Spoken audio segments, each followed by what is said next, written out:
You're listening to the sounds of the Wate, the world according to Eli. You are now tuned in to the number one podcast in the world, The Wate, the world according to Eli. Music, sports, video games, and culture. So ladies and gentlemen, please put your hands together for the host of our show, Mr. Eli. Don't do that. What do we have here? WNBA Finals. Whoa!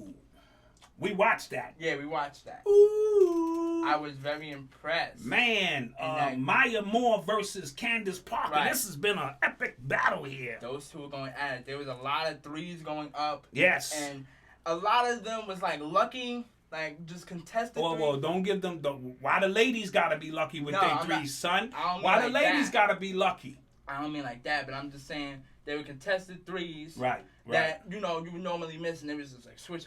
Except in the last minute, that I forget the young lady's name. She put up an errant three. Yeah, she hit because they got a little confident. Yeah, and it was a bad call in that game. Right, it was a backcourt violation, and they didn't call it. it. But from what I understand, the WNBA officials today announced that they blew the call. Right. Now that means nothing now. I originally thought it was supposed to be a foul. Right. It looked like a foul too, but a foul could, you know how a foul is. We might call it, might not. But a backcourt violation should have been called. NBA preseason. NBA preseason. Remember, just another reminder, we will be doing this Monday NBA edition. It's gonna be 90% NBA. We'll throw some football in there, and some basic news.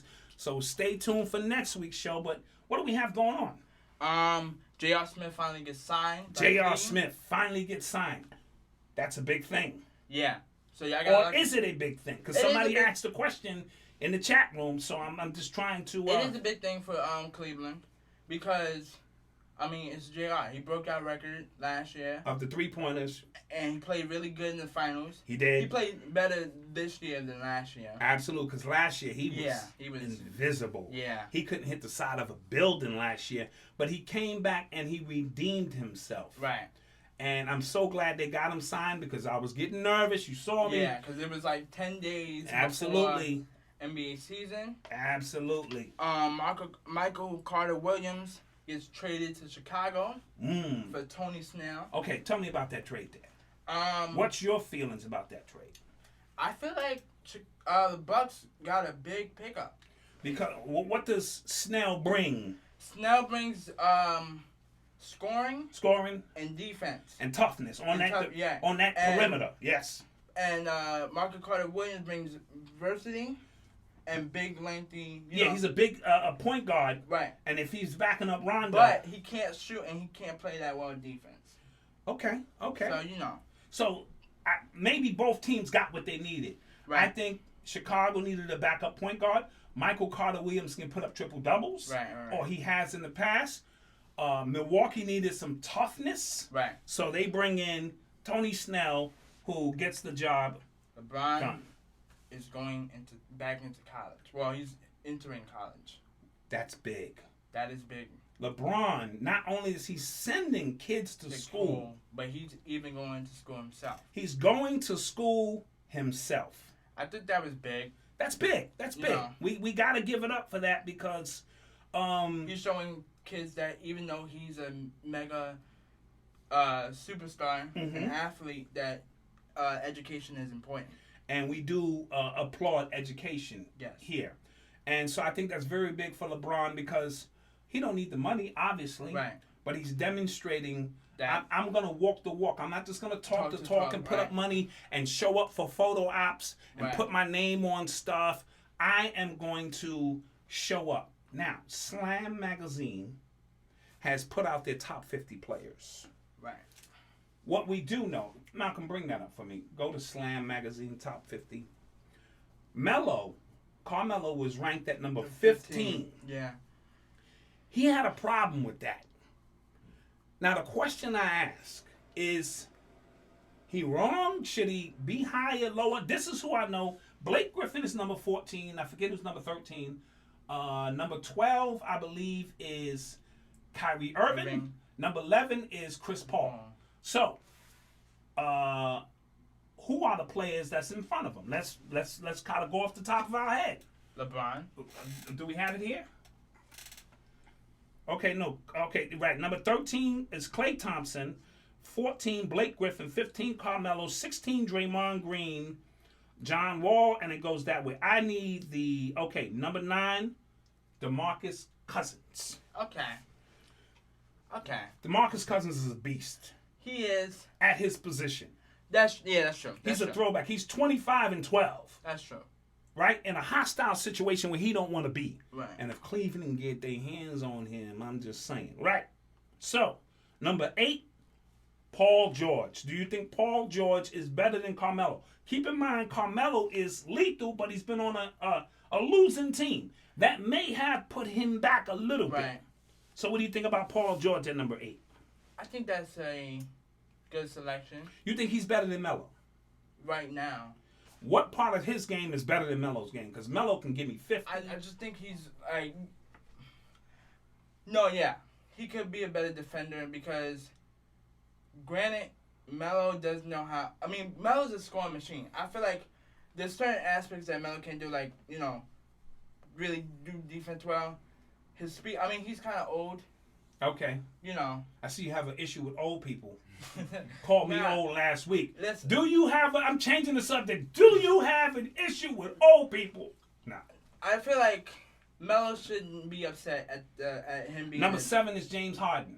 Number 7. Okay, yeah, that is completely right. Malcolm, I don't see anything beyond that, so I don't know if that's all. But we knew. Okay. But let's speculate on who the other 6 players could be. Stephen Curry. LeBron. Kevin Durant. LeBron.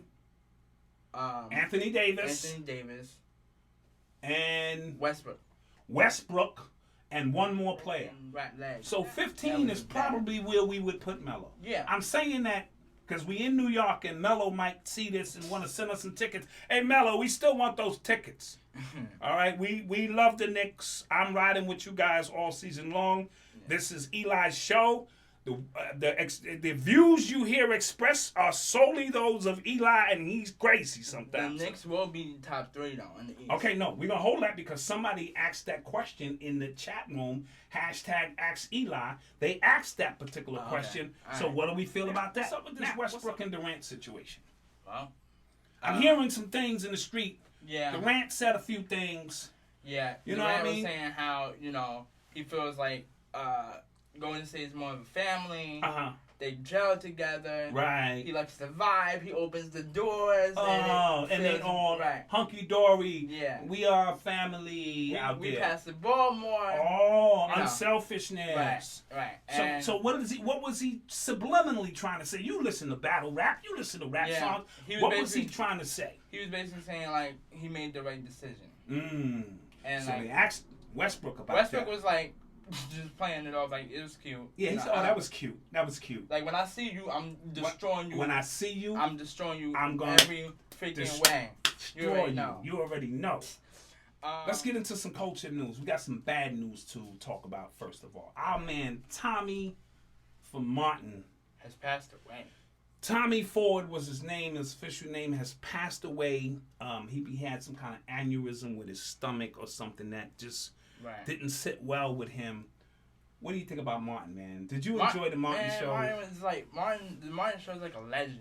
Legendary, it's like French Prince of Bel-Air, My Wife and Kids. Like that show was iconic. And I do think their chemistry was good. Yeah. Martin was the over actor, and Tommy and them balanced it out. Right, with the right hand. And I come to find out he did have a job.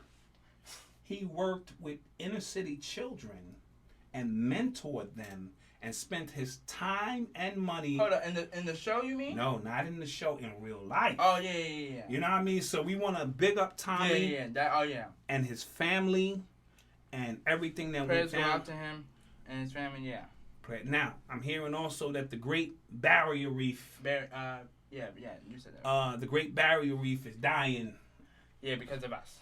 Outside Magazine put out the obituary, so to speak, of the reef, and it's dying because of our pollution and what we are doing to the oceans, and those reefs are important for algae and all the things that the ecosystem to keep this all in balance. Right, and then they said that we can save it, but what do we have to do to save it, young man? I mean, we have to stop throwing trash in the oceans. Right. Stop killing innocent animals. Stop killing the wildlife and things in the ocean, because it's all a balance. Right. Because now the coral's all messed up. Absolutely. And, I mean, I hope we do save it, but we need, like, a big change in our environment. And the way Chris Rock signs a 2-year, $40 million deal with Netflix. 2 years for $40 million for 2 episodes, 2 shows? 2 shows will cost $20 million. Get him $20 million, and he will have a tour after. Wow. I think we in the wrong business. For telling corny jokes?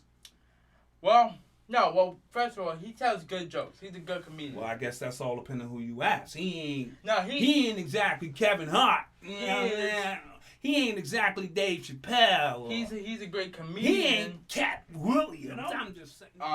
T.I. calls out Mayweather because Mayweather says that all lives matter. And the way he kind of said it and the way he tried to explain it just sounded foul. Okay. Like out of pocket. And basically T.I. had to put him on blast and call him out for it. Yeah. Do you agree with T.I. or did you not agree with T.I. on that? Oh, what T.I. said was 100%. Okay. Yeah, because see the thing about the all lives matter, Black Lives Matter thing, we're not saying only Black Lives Matter. Right. We're just saying that Black Lives Matter. Black Lives Matter. Right, like now. What's going on? What's going on? Because for the past 2 years, all these black innocent people are dying. Absolutely. With their hands up, with no guns on them. Absolutely. So we're saying Black Lives Matter. Just like if I said save the whales, we're not saying all fish matter. Right. You know how they say that? Right. Save the donkeys. Well, all animals, zebras matter too. And that's a game. Talk to me about that album. That album was great. I really did like it. I'm surprised because at first you didn't want to listen to it. You like, Game, he ain't put out a hit in a long time. I said, no, man. Let's give this guy a shot and hear what he has to say. I respect the game. You respect the game. Okay. Don't put me We on respect blast. the game. True story. True story. Here's the song that I like. Savage. That was the first song on the album that had like 3 different beats. Right. And he was kind of painting the picture. Right, in all 3 different stages of the song. Absolutely. The Juice. Mm-hmm. Young. Well, I can't say that word. I mean. Young Nagas. Yeah. Young Ninjas. Yeah, Young We'll Ninjas. say Young Ninjas. And, of course, 92 bars. Now, the entire album was a tribute to old legends like NWA. Yes. Wu-Tang. Pac. He talked about his own story. Right, his own story. Dre. Talked about Trump a little bit, And the music was of that era. Right. I give it 4.5 stars. All right. There it is. Eli is giving that album 4.5. That's the highest rating you've given, I believe, so far. Now, young man, we're going to get into the hashtag Ask Eli. This is a part of the show where people call in with questions and Eli answers these questions. The first questions come from Renee, and she asked, what kind of collaboration would you like to see in this day and time? What 2 artists would you like to see that perhaps you haven't seen before collaborate in this day and time? Like on an album? On an album, a song? I would like to see. Can I put 3 collabs? Put 3 collabs. Could be any. I would like to see Kendrick, Drake, and J. Cole. Kendrick Lamar, Drake and J. Cole on an album or like just a song? Album. A whole album. Those 3 guys, because this is kind of their generation, right? Yeah, those are the 3 front leaders of this generation. And who would you want doing the production on that? 40? Dr. Dre. Ooh, Dre doing the production. Dr. Dre, a little bit of Jay-Z, and probably a little touch of like 40. Oh yeah, from OVO. Drake They OVO. need all their 3 producers. They need all their 3 teams in there to kind of bring. I mean, do you think battle rappers can transition and make a commercial hit song? I think that's a great question because we all hit them with lyrics, but when it's time to get in the booth and construct a song, can they do it? No. None of them. So who would be the closest one that you feel could do it? Could do it. Murder Mook. Murder Mook. You think Murder Mook could put out a commercial hit song? Because his skill set is like crazy, right? He's to me the top dog right now. We listened to him the Funkmaster Flex the other night. Off on that. Ooh. He blacked out. All right, now Tyrone Scott says, how far will the Knicks go this year? 3rd seed in the East. 3rd seed in the East. That's kind of high to go from not the playoffs to the 3rd seed. Well, you got Joakim Noah. Porzingis. Melo. You got Courtney Lee.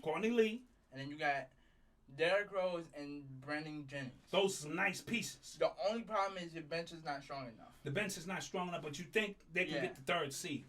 Okay, my man Charles B. Son Williams asked him, what do you think about JR's re-signing with the Cavs, and was it worth the money? He got 4 years, $57 million. That was totally big. They needed to do that because they didn't. I'm telling you right now, y'all would have been in trouble because Klay Thompson would have went off on y'all. Okay, so you're already looking at the finals. Any other like Danny Green. Got you. Especially Oladipo. So now he also asks, do you think that the Panthers can rebound from the 1-5 start, or are they done? They're done. There's no way they're gonna win 11 straight games. You think they have to win 11 straight to get in the playoffs? That division may be weak. They may only have to win 9 games. No, but I feel like Atlanta's up there. Mm-hmm. And I feel like, well, mainly just Atlanta. I would say the Buccaneers, but they ain't really doing that either, and neither is New Orleans. But I think Atlanta's going to win that division. Atlanta's going to win that division. Okay, Tyrone Scott asks another question. Should rappers insure their voice? Keep in mind Beanie Siegel and the DOC back in the days. DOC got into an accident, remember, in the Compton movie? Lost his voice. Beanie Siegel now loses a lung, loses his voice. Now, I don't know if you know this, but J-Lo insured her booty because her booty is her biggest asset. Honk, honk. Okay. Or, so we're asking, do you feel that they should insure their voice so that in case they lose their voice, they can still get money? And I think that would be the best option for that's them. a great question, by the way. I think that would be the best option for them. I mean, if you want to still stay around in the industry, because if you keep singing like that, your career's done. Who are you talking about, Beanie? Yeah, and the views expressed on this show are clearly those of Eli. I will not talk bad about Beanie because he's a gangster. I'm just saying, so if I hear another song from him, they gonna sound like this. No. If you hear another song, you might as well get. He's almost sounding like Doc Rivers. This is what it's gonna be. And not to make fun, but if a killer sounds like that, usually killers just like, yo, someone I see you is on. If he's like, yo, when I see you, I'm gonna hurt you. He kind of sounds like what's some famous Italian movies like? Oh, like one of the gangsters, like The Godfather. Yeah, like The Godfather. Well, listen, I made an altar I can't refuse. When I see Meek Mill, it's gonna be a problem. Yeah. So, listen, you better. Again, the views expressed on this show are not mine. You better. They're strictly in. So we got some more questions in here. Okay, my man Gemini Keys asks, how will the Knicks prepare for another season of distraction with regards to Derrick Rose? Now, this situation with Derrick Rose, he hasn't been in training camp. He's short for 1 day training camp, next day out of training camp. He is the starting point guard. How will this affect the Knicks? Will they come out the gate slow, or is it something that they could overcome? I think it's something that they can overcome mainly because of Brendan Jennings. And he's been playing well in the preseason. Yes, and he looks like he's fired up. It seems like this is the team that he's wanted to be on for a long time. Absolutely. They should have drafted him, and they overlooked him, and they didn't draft him. And every time he's played the Knicks since then, he's given them the business. Right. And I feel like because I have him, it's going to be perfectly fine. He'll come back, train, And then when it's time for him to come up, he'll put up the numbers. Okay, let's get another question in here. David Lucha, Big Dave, your uncle said, should the Jets switch quarterbacks next game? Should they go with Geno Smith? Is Fitz done, is what he's asking. Yes, but I think Fitz is done, but I don't think Geno is the answer. Oh. But that's the only choice they have. Unless they're going to sign me. Hey, I'm available to work one day a week. No, you might as well just sign me. Okay, true that. All right? I got the arm at least, and I'm going to make some... And your hands are huge. Right. Yeah, Granted, I have a walker, but still. But so what? They could change the rules. Your walker could be out there, and hey, listen, you can't tackle him because he's got a walker, and that'll give you more time to scan the defense. Right. Yeah. I like that. I mean, listen, because regardless, it don't matter. The Jets are pretty much done. Yeah, they're done.